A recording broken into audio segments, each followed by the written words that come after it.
Lagi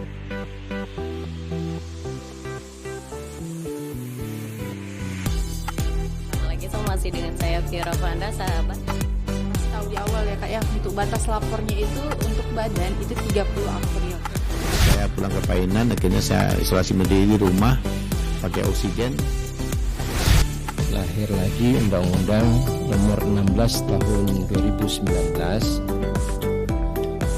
Nah, pada saat seluruh penduduk wawancara di Kabupaten Pesisir Selatan, kita menargetkan sebanyak 17,7.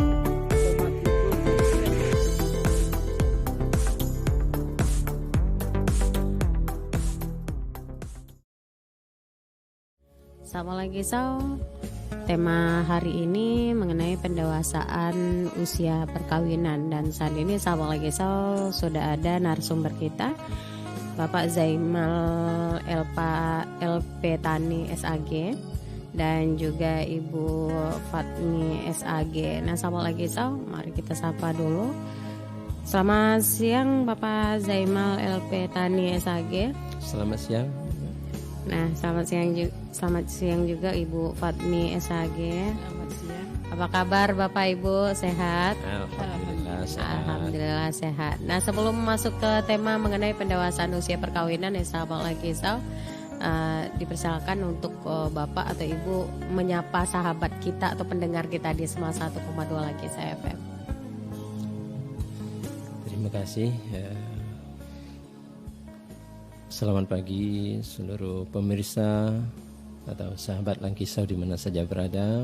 Bertemu lagi dengan Kementerian Agama Kabupaten Pesisir Selatan. Ya, pagi ini insya Allah kita akan membahas suatu tema pendewasaan usia perkawinan. Ya, karena ada perubahan usia perkawinan yang mungkin di antara masyarakat yang belum tahu ya. Maka insya Allah sekarang kita akan kupas tentang persoalan pendewasaan usia perkawinan. Ya, selamat mendengarkan pada sahabat Langkisau dimanapun berada. Terima kasih. Baik, langsung ke Ibu, silakan Bu. Assalamualaikum warahmatullahi wabarakatuh. Waalaikumsalam warahmatullahi wabarakatuh. Alhamdulillahilladzi anzala sakinata fi qulubil mu'minin liyazdadu imanan ma'a imanihim. Asyhadu an la ilaha illallah wahdahu la syarikalah wa asyhadu anna Muhammadan abduhu wa rasuluh la nabiyya ba'dah. Pemirsa, sahabat Langkisau yang dirahmati Allah Subhanahu wa taala dimanapun berada. Wajiblah kita bersyukur kepada Allah Subhanahu wa taala atas segala rahmat, nikmat dan karunia yang diberikannya kepada kita. Bersalawat kepada Rasulullah sallallahu alaihi wasallam. Allahumma salli ala sayyidina Muhammad wa ala ali sayyidina Muhammad sallallahu alaihi wasallam. Sahabat Langkisau, pada kesempatan ini kita akan berdialog dengan Bapak Zaimal Elpetani Sarjana Agama. Beliau penghulu madya pada KUA Kecamatan Bayang, sekaligus Kepala Kantor Urusan Agama Kecamatan Bayang. Selamat siang Pak. Selamat siang. Sabahul khair. Sabahul nur. Kaifa haluk? Bi khair walhamdulillah. Alhamdulillah. Pemirsa dimanapun berada, topik pembicaraan kita pada kesempatan ini adalah pendewasaan usia pernikahan ataupun perkawinan. Perkawinan sangatlah penting dalam kehidupan manusia. Allah Subhanahu wa taala menggariskannya sebagai fitrah makhluk hidup, khususnya manusia, dan juga dimaksudkan untuk menjaga harga diri. Karena pentingnya soal pernikahan ini atau perkawinan, sehingga setiap agama memiliki aturan mengenai perkawinan itu. Di Indonesia, hukum mengenai perkawinan ini diatur secara rinci dan detail dalam Undang-Undang Nomor 1 Tahun 1974 tentang perkawinan. Nah, salah satu yang diatur dalam Undang-Undang Nomor 1 Tahun 1974 adalah batas minimal usia perkawinan 19 tahun bagi pihak pria dan 16 tahun bagi pihak wanita. Terdapat dalam pasal 7 ayat 1. Yang menjadi permasalahan sekarang Pak KUA, terjadi pendewasaan usia perkawinan dengan lahirnya Undang-Undang Nomor 16 Tahun 2019 tentang perubahan atas Undang-Undang Nomor 1 Tahun 1974 tentang perkawinan, khususnya pada pasal 7 ayat 1, yaitu batas minimal usia perkawinan pria dan wanita 19 tahun. Jadi yang mungkin ingin kami pertanyakan adalah apa yang melatar belakangi lahirnya undang-undang ini, Pak? Dan bagaimana dampak positif dan negatifnya ke depannya? Jadi mohon penjelasan dari Bapak.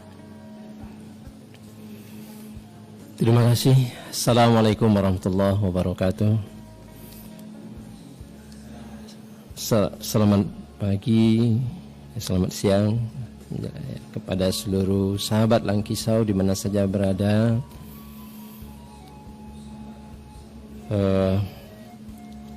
Pada kesempatan ini kita akan coba jelaskan tentang pendewasaan usia perkawinan yang dalam Undang-Undang Nomor 1 Tahun 1974 bahwa batas minimal usia perkawinan itu bagi laki-laki itu 19 tahun, bagi wanita itu 16 tahun ya. Namun seiring dengan berjalannya waktu, mengikuti dinamika dan perubahan di dalam kehidupan bermasyarakat, lahir lagi Undang-Undang Nomor 16 Tahun 2019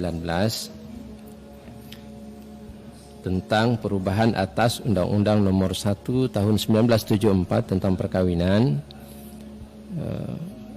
khusus pasal 7 ya. Pasal 7. Tidak semuanya. Tidak semua pasal-pasal dalam Undang-Undang Nomor 1 Tahun 1974 itu yang dirubah. Cuma pasal 7 ayat 1 tentang batas minimal usia seorang itu diizinkan untuk bisa melakukan pernikahan. Nah, pemirsa dimanapun berada, lahirnya Undang-Undang Nomor 1 Tahun 74 ini dalam sejarahnya dapat kita sampaikan sedikit. Ini karena terjadinya dinamika dalam kehidupan bermasyarakat, bahwa sebelum lahirnya Undang-Undang Nomor 1 Tahun 74 ini banyak terjadi diskriminasi terhadap kaum wanita.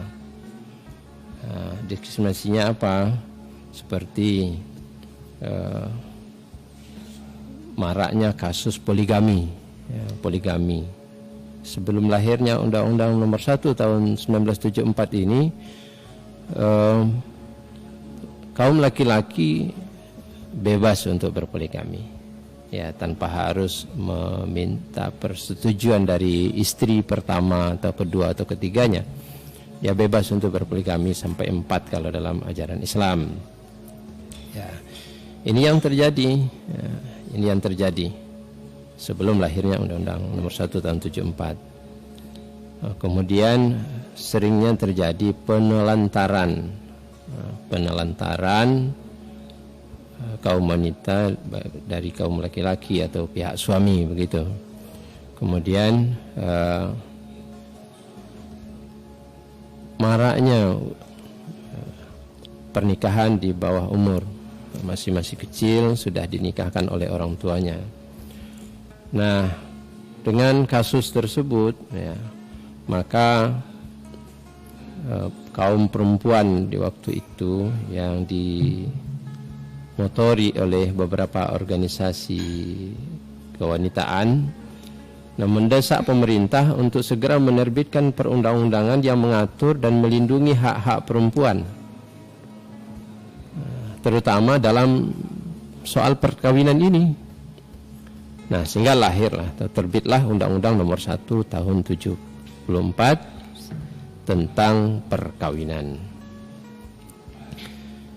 Nah, seiring dengan perkembangan terjadi perubahan Undang-Undang Nomor 16 Tahun 2019 atas Undang-Undang Nomor 1 Tahun 1974, khususnya pasal 7 ayat 1. Penekanannya pada usia minimal keberlangsungan perkawinan, yang mana semula ditetapkan batas usia untuk laki-laki 19 tahun dan perempuan 16 tahun, diubah menjadi 19 tahun baik untuk laki-laki maupun untuk perempuan. Nah, kenapa ini terjadi? Ya, padahal waktu batas minimal usia perkawinan bagi perempuan itu 16 tahun, banyak juga kasus nikah di bawah umur ini. Ada yang 15 tahun seperempuan sudah mau nikah, 14 tahun sudah ada yang mau nikah, gitu kan? Iya. Apalagi sekarang kalau diangkat umurnya menjadi 19 tahun, nah, tentu akan lebih banyak lagi kasus nikah di bawah umur ini. Nah, kalau dilihat dari sisi yang demikian, memang begitu adanya. Ya, sedangkan batas minimal 16 tahun, banyak juga yang mau menikah di bawah umurnya, di bawah itu, di bawah 16 tahun. Apalagi sekarang kalau udah dibatasi lagi, dinaikkan lagi batas minimal umur pernikahan itu, bolehnya seseorang menikah itu 19 tahun. Tentu akan lebih banyak lagi pernikahan di bawah umur ini. Memang begitu kalau dilihat dari sisi ini. Tapi dari sisi lain, nah, negara berkewajiban menjamin hak-hak warga negara untuk membentuk keluarga dan melanjutkan keturunan melalui perkawinan yang sah ini. Negara berkewajiban menjamin hak-hak anak atas kelangsungan hidup, tumbuh dan berkembang, serta berhak atas perlindungan dari kekerasan dan diskriminasi sebagaimana yang diamanatkan dalam Undang-Undang Dasar Negara Republik Indonesia tahun 1945. Ini dasar pertamanya, ini melindungi hak-hak. Kenapa? Karena anak yang berumur di bawah 19 tahun itu kan masih anak-anak.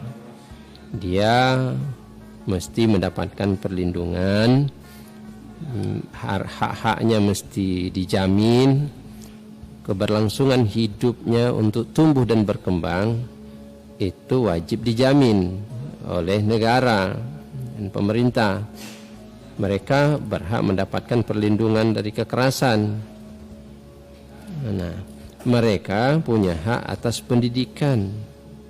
Nah, masa di bawah 19 tahun itu kan anak-anak yang masih dalam usia sekolah ini. Usia sekolah tingkat atas. Tingkat atas memang. Nah, jadi mereka mesti mendapatkan itu. Kalau mereka dinikahkan dalam umur demikian, tentu hak-hak mereka atas pendidikan tentu sudah berkurang. Nah, ini masalahnya. Maka perlu ada perubahan dalam aturan ini. Kemudian yang kedua, ya, bahwa pernikahan di bawah umur itu menimbulkan dampak negatif bagi tumbuh kembang anak dan akan menyebabkan tidak terpenuhinya hak dasar anak, seperti hak atas perlindungan dari kekerasan dan diskriminasi, hak sipil anak, hak kesehatan, hak pendidikan, dan hak sosial, bagaimana kita katakan tadi. Dari hak kesehatan, ini sudah sudah ada penelitian bahwa pernikahan di bawah umur itu ini menyebabkan banyaknya terjadi kasus kematian ibu dan anak. Melahirkan wanita yang melahirkan dalam usia muda itu dampak negatifnya adalah banyaknya terjadi kematian ibu dan anak. Nah, ini dari segi medis ini dampak negatifnya ini. Ya, dampak negatifnya seperti itu. Ya, mungkin salah satu penyebabnya mungkin belum siap organ reproduksinya, mungkin. Iya, gitu, benar Pak. sekali. Organ reproduksinya belum siap. Nah, sehingga berisiko terhadap kematian ibu dan bayi, kelainan pada bayi, tekanan darah tinggi dan bayi prematur, bayi lahir dengan berat badan di bawah normal, penyakit menular seksual, dan depresi pasca melahirkan. Nah, ini yang terjadi. Maka perlu ini sesuai dengan perkembangan usia pernikahan ini harus kita lebih dewasakan lagi begitu. Kemudian latar belakang yang ketiga adalah ini pelaksanaan atas putusan Mahkamah Konstitusi Republik Indonesia nomor 22 garing PUU strip 15 garing 2017. Perlu melaksanakan perubahan atas ketentuan pasal 7 Undang-Undang nomor 1 tahun 1974 tentang perkawinan. Ini ada uji material Undang-Undang nomor 1 tahun 74 pasal 7 ini yang dilakukan oleh beberapa orang perempuan ke Mahkamah Konstitusi. Akhirnya permohonan uji material pasal 7 ini dikabulkan, maka keluarlah putusan Mahkamah Agung Republik Indonesia nomor 22 garing PUU strip 15 tahun 2017 ini mengabulkan permohonan pemohon untuk dilakukan perubahan atas usia batas minimal usia pernikahan bagi wanita, yaitu dari 16 tahun menjadi 17 tahun. Karena pasal ini dianggap bertentangan dengan Undang-Undang Dasar Negara Republik Indonesia 1945, yaitu adanya diskriminasi terhadap jenis kelamin ini. Kenapa laki-laki 19, kok wanita kok 16? Ada apa ini? Padahal wanita dan laki-laki itu kan sama haknya dalam hukum begitu. Nah, maka setahun setelah putusan Mahkamah Konstitusi ini keluar, maka pemerintah langsung mengeksekusi, lahirlah Undang-Undang nomor 16 tahun 2019 ini, merubah pasal 7 ayat 1 Undang-Undang nomor 1 tahun 74 yang awalnya berbunyi bahwa perkawinan hanya diizinkan bagi pihak pria yang berumur 19 tahun dan pihak wanita yang sudah mencapai umur 16 tahun. Nah, dirubah menjadi perkawinan hanya diizinkan apabila pria dan wanita sudah mencapai umur 19 tahun. Begitu Bu Pat ya. Jadi terima kasih Pak. Tapi dengan adanya Undang-Undang nomor 16 tahun 2019 ini, apakah pria seandainya Pak, pria dan wanita yang berusia kurang dari 19 tahun yang bermaksud untuk melangsungkan pernikahan, apakah masih bisa melangsung pernikahannya di pihak KUA atau di kantor KUA? Karena masih marak kita lihat pernikahan di bawah umur 19 tahun di masyarakat kita sangat banyak Pak. Nah, jadi kalau seandainya mereka ingin melangsungkan pernikahan misalnya masih di usia 16 tahun yang perempuan, kemudian yang laki-laki umur 17 tahun. Nah, seandainya bisa, bagaimana prosesnya Pak? Iya. Di dalam Undang-Undang nomor 16 tahun 2019 tadi, sebagaimana sudah kita sampaikan, yang pasalnya pasal 7 ayat 1 berbunyi, perkawinan hanya diizinkan apabila pria dan wanita sudah mencapai umur 19 tahun. Nah, begitu. Yeah. Nah, di dalam pasal 2, dalam hal terjadi penyimpangan terhadap ketentuan umur sebagaimana dimaksud pada ayat 1, orang tua pria dan atau orang tua pihak wanita dapat meminta dispensasi kepada pengadilan dengan alasan sangat mendesak disertai bukti-bukti pendukung yang cukup. Jadi masih ada peluang ya. Jadi masih ada peluang bagi seorang pria, seorang wanita memang ingin juga menikah, walaupun umurnya kurang dari 19 tahun, masih ada peluang. Nah, masih ada peluang, masih bisa dia menikah, tapi dengan ketentuan yang pertama, dia harus mengajukan dispensasi nikah ke pengadilan agama. Maksud dispensasi itu apa, Pak? Memohon kepada pengadilan agama pembebasan dari aturan karena ada alasan khusus begitu ya. Ya aturannya kan 19 tahun ini. Iya. Baru boleh dia menikah. Gitu. Nah, sekarang dia umur 18 tahun. Tapi dia tetap menikah. Dia ingin bebas dari aturan 19 ini. Maka dia harus mengajukan dispensasi ke pengadilan agama. Jadi prosesnya bagaimana? Prosesnya bagaimana? Yang pertama, pihak pria dan wanita tetap memenuhi atau mengurus semua persyaratan nikah sebagaimana yang diatur oleh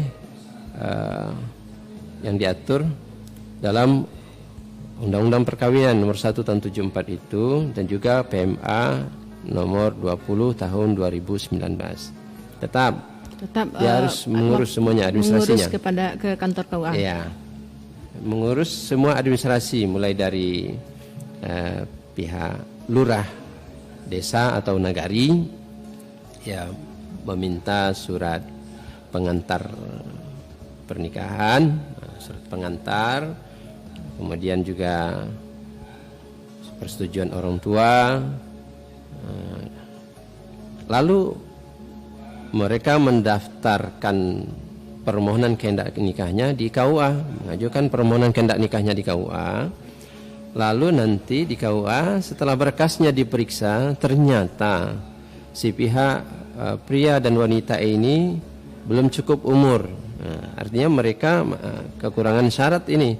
Maka pihak kantor urusan agama akan memberikan surat nanti, surat model N5 ya, N5 kepada yang bersangkutan menjelaskan tentang kekurangan syarat. Kekurangan syarat. Apa kekurangan syaratnya? Dispensasi nikah dari pengadilan agama. Nah, atas dasar surat itulah para pihak ini mengurus ke pengadilan agama dispensasi nikah agar dia bisa walaupun di bawah umur masih bisa menikah masih bisa melangsungkan pernikahan secara resmi dan bisa dilangsungkan di pegawai pencatat nikah di KUA, kan begitu. Nah, tentu ini yang harus kita pahami, tentu dengan alasan yang sangat mendesak disertai bukti-bukti pendukung yang cukup. Nah, alasan yang sangat mendesak itu apa?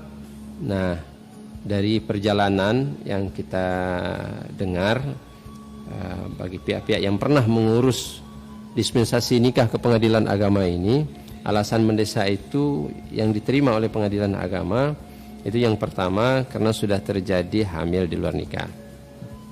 Ini dia umur 18 tahun atau 17 tahun tapi sudah hamil di luar nikah. Nah, ini biasanya dikabulkan permohonan untuk melangsungkan pernikahan di bawah umur ini.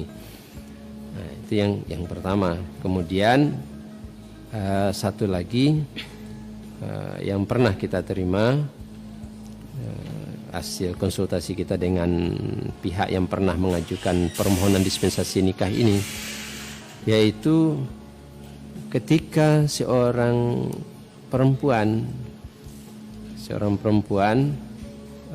orang tuanya sudah tidak ada lagi, sudah meninggal dunia, lalu dia diasuh oleh neneknya.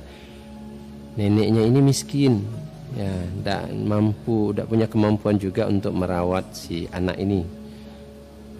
Anak ini bukti tidak mampunya, sudah tidak sekolah, anak ini, dan begitu juga kebutuhan kehidupan sehari-harinya juga tidak terpenuhi oleh neneknya ini. Dan namun anak ini secara fisik dan mental sudah sehat dan bisa untuk membina rumah tangga. Nah, ini bisa dikabulkan oleh pengadilan agama. Ini pengalaman kita, pernah suatu permohonan kehendak nikah yang kita tolak, ya. Dia tidak hamil, tidak apa-apa, tapi cuma kehidupannya miskin, badannya sehat gitu kan. Kehidupannya miskin, tinggal sama nenek. Nah, yang pria ini memang yang sudah mapan kehidupannya, sudah punya pekerjaan, sudah punya penghasilan yang cukup, dan dia ingin menikah dengan wanita yang masih di bawah umur ini. Nah, maka dikabulkan permohonan dispensasi nikahnya ini oleh pengadilan agama. Tapi yang di luar itu, itu tidak dikabulkan.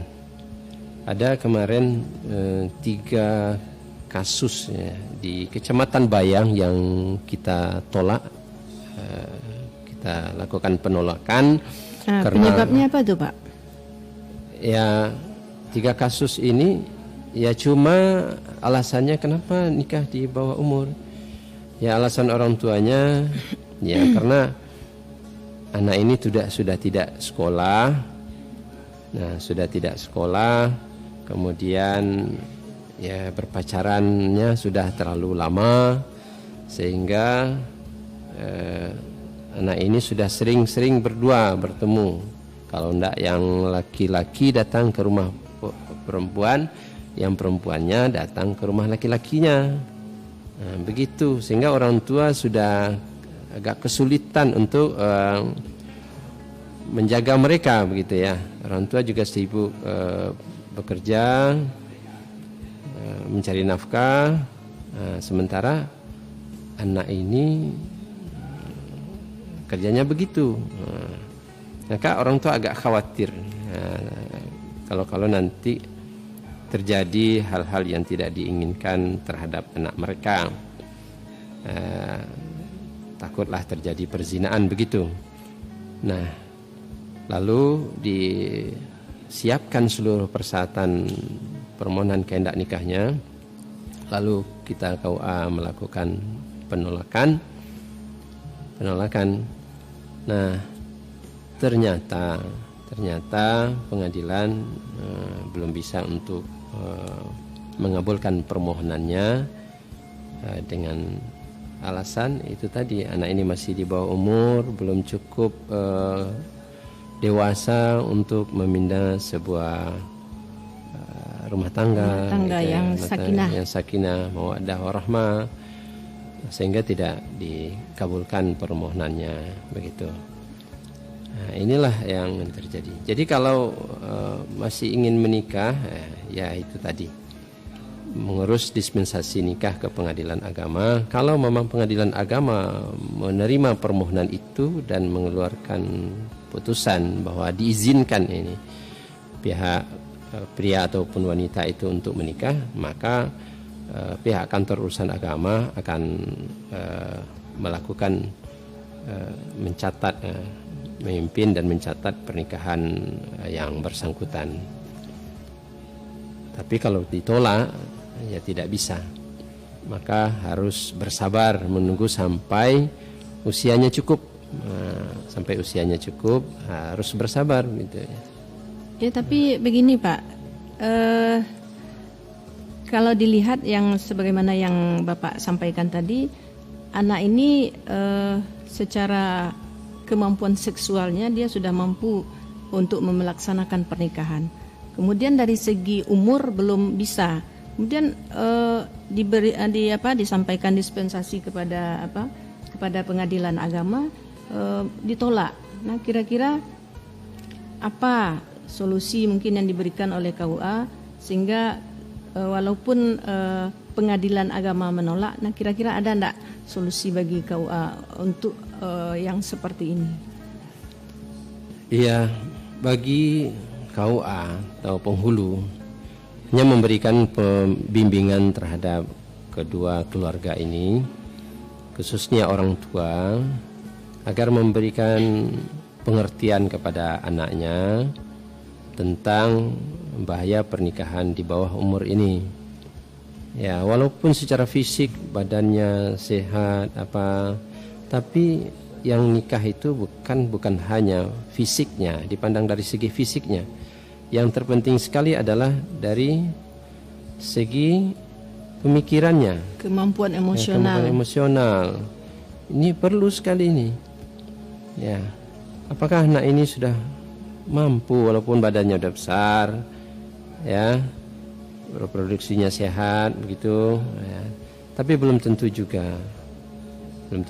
dia bisa mengatur rumah tangga yang baik itu, mengendalikan emosinya secara baik. Karena yang namanya menikah itu penyatuan dua insan yang berbeda jenis kelamin, berbeda latar belakang. Nah, ini yang harus kita pahami. Apakah sudah mampu dia untuk menghadapi sikap kepribadian suaminya? Jangan nanti dia manja-manjaan kayak anak-anak kecil juga kan. Nah, nanti tentu menjadi masalah bagi suaminya dan bagi keluarga suaminya. Ini belum tentu mampu dia. Tapi memang begitu. Nah, anak yang masih usia remaja, ya, dia masih labil, belum stabil.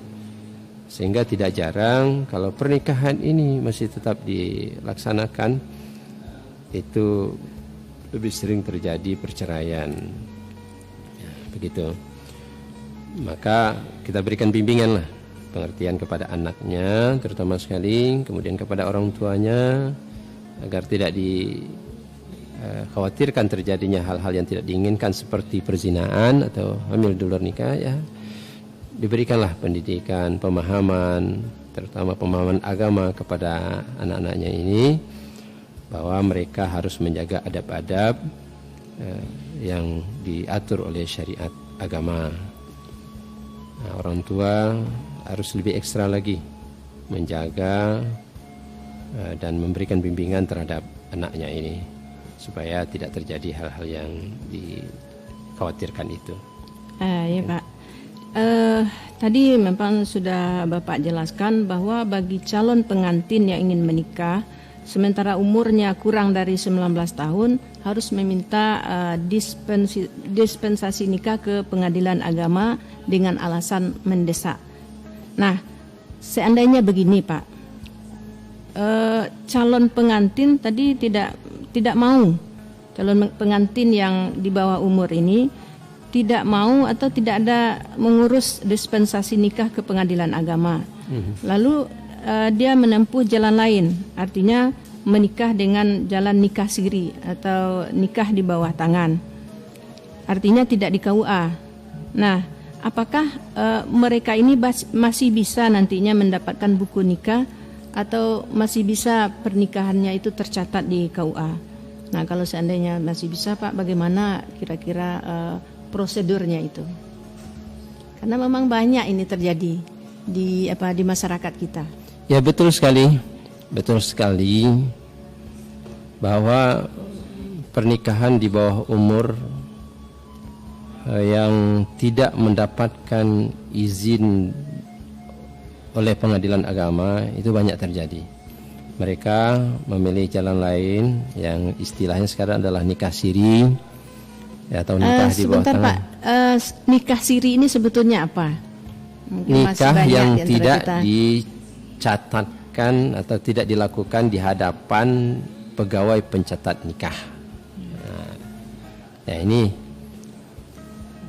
dan pernikahan yang tidak dicatatkan di hadapan pegawai pencatat nikah. Nah, ini Jadi banyak memang ketika pernikahannya ditolak, ada yang memang mereka tidak mau melanjutkan sekalipun sudah kita berikan surat penolakan agar mereka mengurus dispensasi nikah ke pengadilan agama, malah mereka tidak mau melanjutkan itu. Mereka memilih jalan lain, nikah di bawah tangan atau nikah siri, yang istilah yang lebih populer sekarang begitu. Nah, mereka menikah mungkin dengan mantan P3N atau dengan orang-orang yang dikatakan bisalah untuk melaksanakan membimbing pernikahan mereka. Ini memang marak terjadi begitu. Nah, lalu apakah mereka bisa nanti untuk mengurus mendapatkan buku nikahnya? Nah, karena buku nikah ini kan sangat diperlukan untuk mendapatkan hak-hak sipil. Nah, terutama mengurus kakak, mengurus akte kelahiran anak nanti, atau yang lain diperlukan begitu. Nah, sebenarnya dalam aturan orang-orang yang menikah bukan di hadapan pegawai pencatat nikah, nah, kemudian ingin mendapatkan legalitas dari pernikahannya, mereka dapat mengajukan isbat nikahnya ke pengadilan, memohon pengesahan nikah yang dilakukan bukan di hadapan pegawai pencatat nikah. Mengajukan isbat nikah ke pengadilan agama. Namun seiring dengan berjalannya waktu, ini sebuah pengalaman juga Bu Fat. Iya. Kemarin ada 3 kasus di Bayang. Mereka di tahun 2021 ini malah mereka mendaftar nikah. Mungkin ini pengaruh apa Bu Pak ini, karena memang anak-anak kita daring semua ya, udah pakai HP. Masing-masing anak-anak sudah pakai HP. Akhirnya mereka Bebas ya. Bebas dan terkena dampak medsos ini nampaknya. Akhirnya mereka mau menikah di usia dini gitu ya.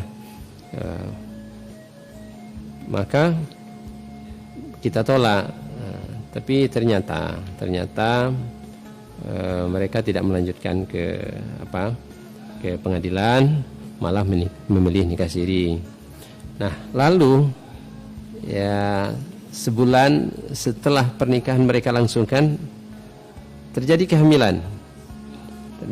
Terjadi kehamilan, begitu ceritanya, terjadi kehamilan.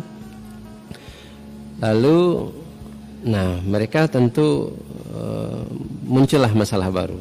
Ini udah hamil nih, nanti melahirkan gimana? Gimana mengurusnya nanti nih, kakaknya, kartu keluarganya, akte kelahiran anak. Sehingga mereka datang lagi ke KUA, menyampaikan, Pak KUA, ini kami yang dulu yang pernah mengajukan permohonan nikah ke Bapak, sekarang begini, kenapa? Apa masalahnya? Sudah dapat surat dispensasinya dari pengadilan. Ternyata katanya, ya kami tidak melanjutkannya ke pengadilan Pak KUA. Kenapa? Kan sudah diberikan suratnya. Iya, karena hari labatako aja kan. Nah, perencana pernikahannya sudah ditentukan ketika dia mau mengajukan permohonan kehendak nikahnya ke KUA. Oranglah dicolok. Kira-kira begitulah. Apanya sudah disepakati waktu pernikahannya, kalau diurus ke pengadilan memakan waktu sebulan. Jadi tidak mungkin. Lalu mereka memilih nikah siri, ya begitu. Nah, ini sudah hamil nih Pak KUA, kami butuh buku nikah begitu ya. Nah, kita butuh nikah ya. Kalau udah nikah ya nggak ada pernikahan berikut ulangnya, dan juga masih di bawah umur juga kan, ketika itu masih di bawah umur juga, masih belum lagi, masih pelajar, masih belum sampai lagi umurnya 19 tahun. Nah, lalu kita sarankan untuk ke pengadilan agama memohon isbat nikah, mengajukan permohonan isbat nikah, pengesahan. Isbat itu pengesahan atas nikah yang ia lakukan yang bukan di hadapan pegawai pencatat nikah resmi, artinya KUA. Nah, ketika mereka pergi ke pengadilan, ya, mengajukan permohonan isbat nikahnya, ternyata ditolak juga. Kenapa ditolak? Ya, itu tadi, mereka melanggar Undang-Undang Nomor 16 Tahun 2019 ini. Mereka belum cukup umur sudah menikah, sudah dilakukan penolakan oleh KUA untuk diteruskan ke pengadilan agama memohon dispensasi, mereka tidak mau. Akhirnya tidak diterima. Ini kasihan kita ini orang. Kasihan kita, akhirnya tidak sampai hari ini belum mendapatkan buku nikah. Pernikahannya belum bisa kita catatkan di KUA karena dispensasi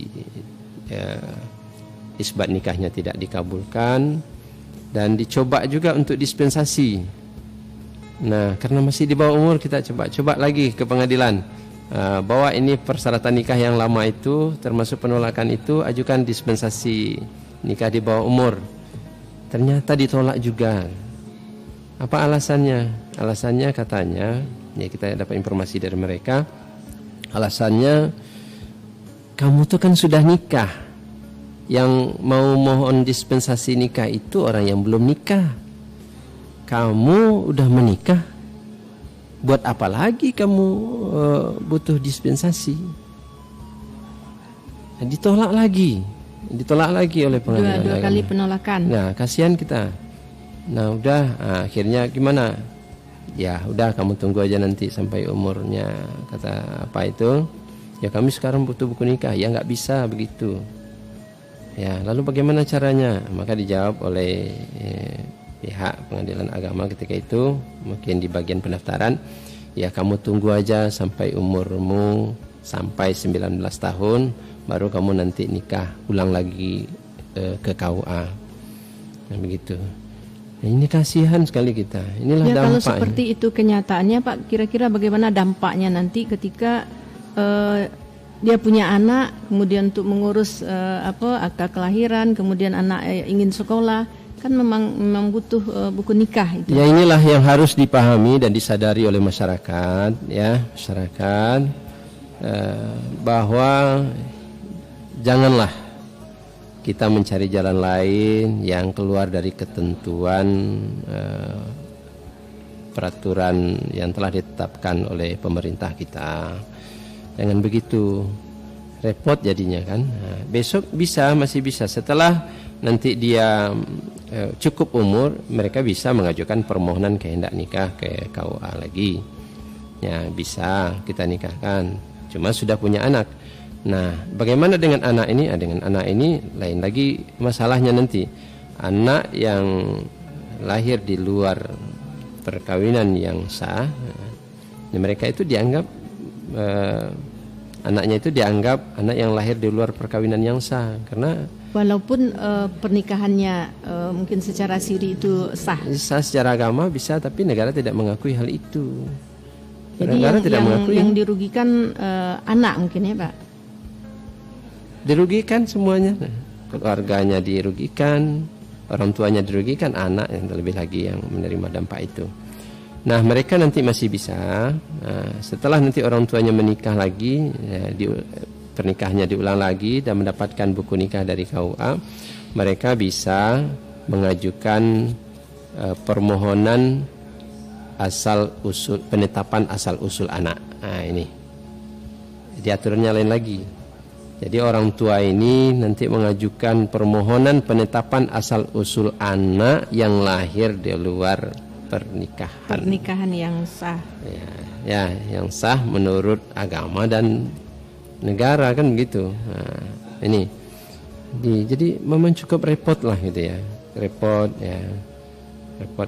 kalau kita mencari jalan lain di luar dari ketentuan peraturan perundang-undangan yang telah diatur di negara Republik Indonesia ini. Nah, inilah yang terjadi, yang kita lihat. Ada tuh sekarang Bapak ya, ada 3 kasus sekarang yang memang sedang terkatung-katung seperti itu. Ya, kita KUA pun tidak bisa menyelamatkannya. Ya, karena sampai hari ini mereka masih di bawah umur. Nah, walaupun sebulan lagi anaknya mau lahir itu. Nah, di pengadilan tidak bisa diajukan permohonannya. Begitu. Begini Pak, menurut sepengetahuan saya, yang nikah siri itu kadang ada yang nikah atau nikah secara agama, kadang yang menikahkan itu memang orang tuanya, tapi kadang yang menikahkan itu orang lain. Nah, ketika mereka ingin mendapatkan buku nikah, dia pergi ke kantor KUA. Nah, kira-kira bagaimana penyelesaiannya itu Pak? Kalau yang nikah secara agama itu bukan yang menikahkan itu bukan ayahnya misalnya. Seseorang pria dan wanita yang mengaku sudah menikah, ya kira-kira buktinya itu apa? Mengaku sudah menikah dia, tapi tidak di hadapan pegawai pencatat nikah yang ada di KUA, kan begitu.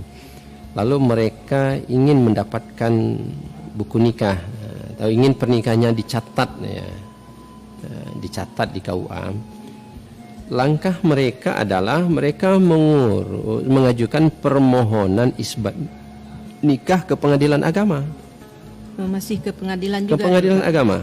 Ya, walaupun dia itu ya seperti tidak melanggar Undang-Undang Nomor 16 ini, mereka mungkin seperti tadi mereka sudah cukup umur, namun orang tua nggak setuju. Ya, ini kasusnya banyak ini kasus seperti ini. Dia sudah cukup umur sebenarnya, sudah dapat calon yang dia cintai dan mereka memang saling mencintai, tapi orang tua nggak setuju, Lalu mereka memilih untuk nikah siri, mereka nikah siri dengan petugas nikah siri dan menjadikan petugas itu sebagai walinya. Yeah. Padahal orang tuanya ada. Wali nikahnya ada gitu ya.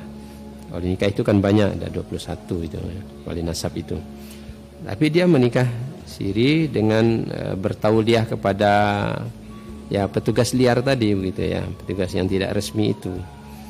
Nah, lalu mereka ingin mendapatkan buku nikah atau pernikahannya ingin dicatatkan di KUA.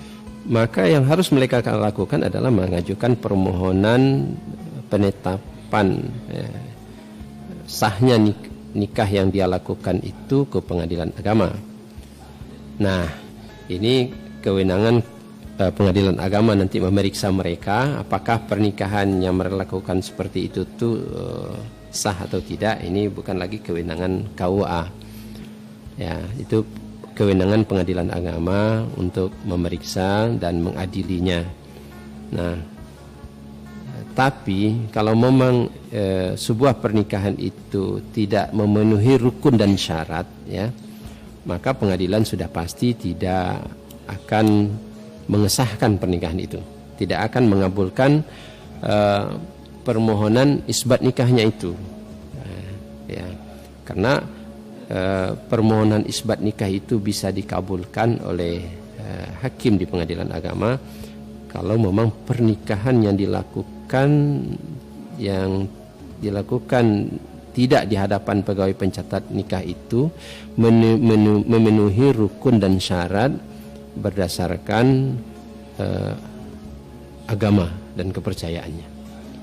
Nah, kalau tidak memenuhi rukun dan syarat yang ditetapkan oleh agama pihak yang menikah itu, maka pengadilan tidak akan mensahkannya. Nah, kalau permohonan isbat nikahnya ditolak, maka mereka harus kembali mengajukan permohonan kehendak nikahnya ke KUA, tentu dengan persyaratan sebagaimana yang diatur oleh Undang-Undang Nomor 1 Tahun 74 ini dan juga Peraturan Menteri Agama Nomor 20 Tahun 2019. Nah, kembalinya ke sana. Kembali lagi mereka, kalau mereka bisa memenuhi itu, maka pernikahan mereka akan kita ulang lagi. kita ulang lagi, barulah mereka bisa kita berikan buku nikah atau pernikahannya bisa dicatat di kantor urusan agama kecamatan. Jadi Pak, memang mengenai seluk-beluk pernikahan ini harusnya harus kita sosialisasikan mungkin Pak, karena banyak terjadi pernikahan-pernikahan yang kadangkala tidak sesuai dengan aturan-aturan. Contohnya mengenai masalah umur ini, belum lagi masalah adanya pernikahan di luar nikah di luar Peraturan. di luar peraturan. Nah, mungkin dari sekian yang telah kita bicarakan tadi, mungkin Bapak bisa menyimpulkan dari pembicaraan kita ini. Ya, kepada masyarakat kita menghimbau jika terjadi suatu permasalahan dalam pernikahan, kembalilah ke yang berhak untuk menyelesaikannya. Artinya apa? Untuk masalah pernikahan ini, pemerintah memberikan kewenangan itu kepada penghulu yang ada di kantor urusan agama kecamatan. Cobalah berkonsultasi, cobalah bertanya tentang hal-hal yang menyangkut dengan masalah pernikahan ini. Itu yang pertama, karena memang untuk itu KUA diadakan oleh pemerintah untuk meluruskan pelaksanaan pernikahan dan juga hal-hal lain yang akan dilakukan oleh masyarakat. Ya, bukan menghalangi, KUA itu tidak menghalangi orang menikah, tidak. Tugas KUA itu mencatat, mengawasi pelaksanaan nikah dan rujuk masyarakat Islam, begitu. Jadi apa masalah ya kita konsultasikan. Kemudian yang kedua, ya masyarakat memang harus taatlah kepada aturan pemerintah, karena semua aturan itu dibuat untuk kemaslahatan, ya untuk kemaslahatan kita. Kenapa ini diatur batas usia umur? Yang itu supaya pria dan wanita yang mau menikah ini memang sudah matang secara fisik dan mental. Umur 19 tahun ke atas itu baru dikatakan orang yang sudah memiliki kedewasaan. Ya, sudah memiliki kedewasaan. Bisa matang secara fisik dan mental. Untuk itu dibuat untuk kemaslahatan. Nah, kalau sebaiknya lebih di atas 21 tahun. Itu akan lebih matang lagi cara berpikir seseorang dan organ reproduksinya memang sudah siap untuk itu. Nah, jadi untuk inilah aturan diadakan untuk demi kemaslahatan kita semua, bukan untuk mempersulit kita, tapi demi untuk kebaikan kita. Nah, kemudian pemahaman agama sangat penting sekali bagi kita, bagi masyarakat.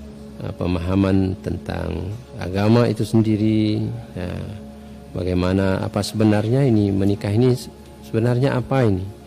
Pernikahan ini kan bukan sebuah perbuatan yang main-main, ini perbuatan yang sakral. Di samping untuk memenuhi kebutuhan seksual kita, tapi ini menyangkut dengan hubungan kita dengan Tuhan nanti, dengan Allah Subhanahu Wa Taala. Ya, pernikahan ini adalah menyangkut hubungan manusia sesama manusia. Yang menikah itu memang laki-laki dan perempuan, tetapi kata orang-orang tua-tua kita, yang nikah memang si suami jo istri, tapi yang kawin itu adalah dua keluarga, keluarga si suami, keluarga istri, atau suku suami, suku istri, negari suami, negari istri. Luas sekali ini masalah pernikahan ini. Nah, jadi makanya harus dilakukan sesuai dengan aturan agama, juga aturan adat kita. Ini perlu kita perhatikan juga. Kemudian aturan pemerintah dalam masalah ini penting sekali. Nah, dan kepada masyarakat, ya stop ya, mulai hari ini hentikanlah nikah nikah yang tidak tercatat itu, nikah yang tidak dilakukan di hadapan pegawai pencatat nikah, stop. Nah, stop nikah siri, karena sangat besar sekali dampaknya bagi kita.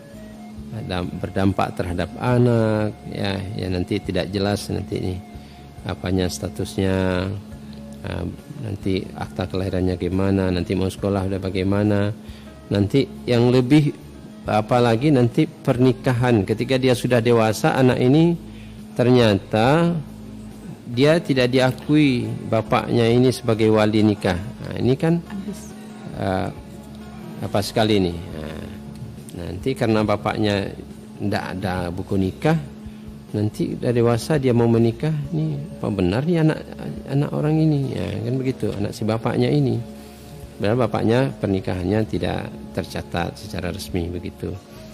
Nah, tentu bisa-bisa nanti walinya menjadi wali hakim, padahal yang sebenarnya yang dia lakukan itu memang bapaknya ada. Nah, ini kan menimbulkan dampak yang sangat tidak baik terhadap kejiwaan si anak ini, dan banyak lagi dampak negatif terhadap pernikahan siri ini. Maka mulai sekarang kepada masyarakat sahabat Langkisau kami sampaikan, stop nikah siri di Kabupaten Pesisir Selatan ini. Mari kita nikah di KUA, taati aturan Undang-Undang Nomor 1 Tahun 74, Peraturan Menteri Agama Nomor 20 Tahun 2019 tentang pencatatan nikah. Mari kita patuhi agar pernikahan kita tercatat di KUA dan kita mendapatkan hak-hak sebagaimana hak-hak yang berhak kita terima sebagai warga negara Indonesia, diantaranya buku nikah, kartu nikah, dan lain sebagainya, sehingga nanti tidak kesulitan tentang pencatatan sipil kita dan juga nanti pengurusan anak-anak kita apabila mereka sudah dewasa, ya untuk sekolah, untuk mencari pekerjaan, diantaranya masuk TNI Polri. Buku nikah orang tua sangat wajib, ya, harus ada. Kalau tidak ada maka mereka tidak bisa. Kurang syaratnya, Pak. Kurang syaratnya. Jadi begitu. Itulah Bapak yang bisa kita jelaskan pada hari ini. Ya, terima kasih kepada Bapak KUA Kecamatan Bayang yang telah memberikan penjelasan kepada kita pemirsa Langkisau. Mudah-mudahan apa yang kita dengarkan pada pagi ini sangat bermanfaat bagi kita semua. Dan kata akhir adalah dalam pernikahan stoplah nikah siri. Dalam kaidah usul fikihnya, daf'ul mafasid muqaddamun ala jalbil masalih. Menolak kemudaratan itu lebih utama daripada mendapatkan kemaslahatan.